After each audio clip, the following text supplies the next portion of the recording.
بسم الله الرحمن الرحيم.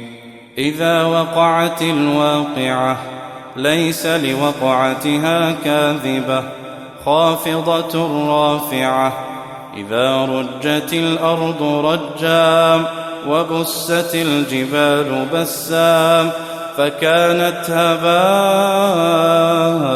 منبثا.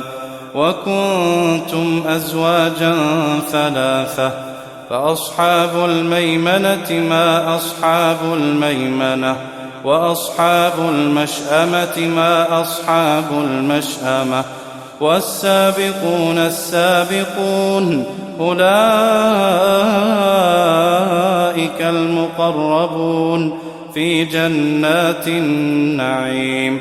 ثلة من الأولين وقليل من الآخرين على سرر موضونة متكئين عليها متقابلين.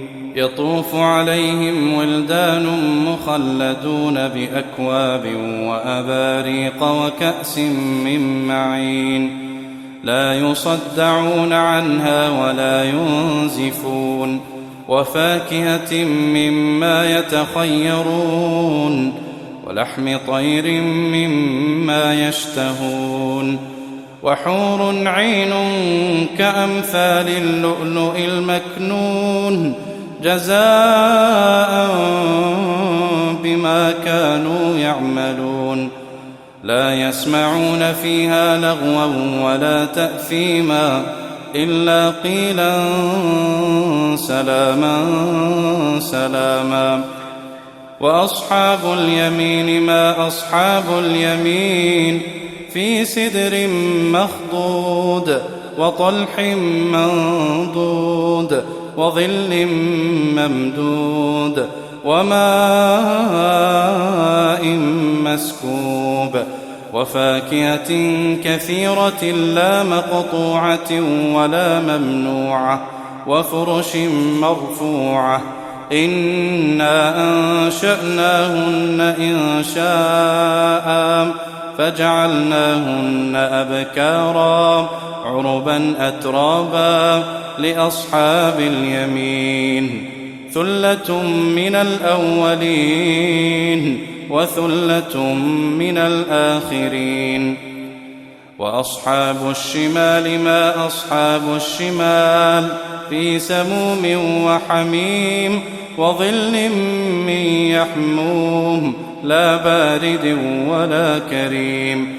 إنهم كانوا قبل ذلك مترفين وكانوا يصرون على الحنث العظيم وكانوا يقولون أئذا متنا وكنا ترابا وعظاما أئنا لمبعوثون أو آباؤنا الأولون.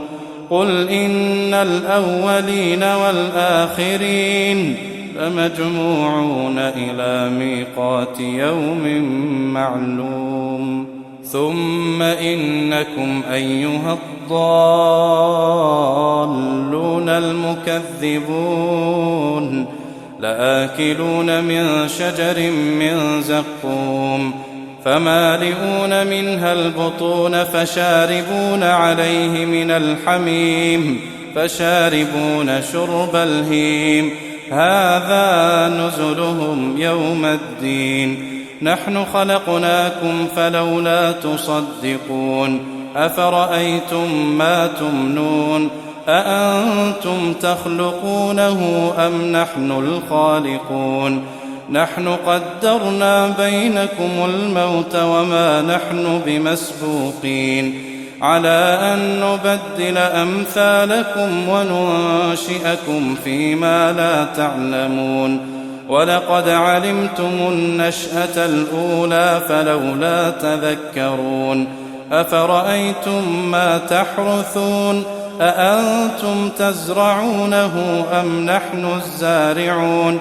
لو نشاء لجعلناه حطاما فظلتم تفكهون. إنا لمغرمون بل نحن محرومون.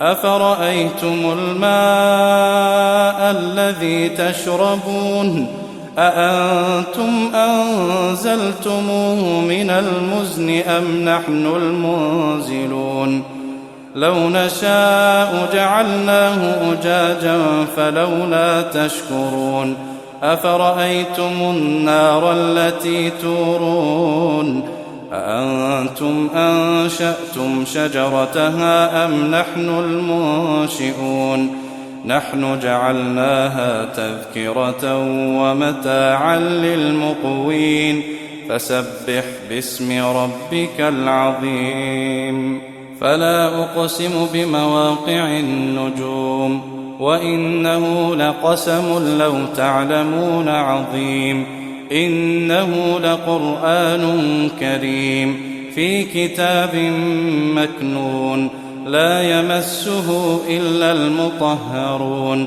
تنزيل من رب العالمين أفبهذا الحديث أنتم مدهنون وتجعلون رزقكم أنكم تكذبون فلولا إذا بلغت الحلقوم وأنتم حينئذ تنظرون ونحن أقرب إليه منكم ولكن لا تبصرون فلولا إن كنتم غير مدينين ترجعونها إن كنتم صادقين فأما إن كان من المقربين فروح وريحان وجنة نعيم وأما إن كان من أصحاب اليمين فسلام لك من أصحاب اليمين وأما إن كان من المكذبين الضالين فنزل من حميم وتصلية جحيم إن هذا لهو حق اليقين فسبح باسم ربك العظيم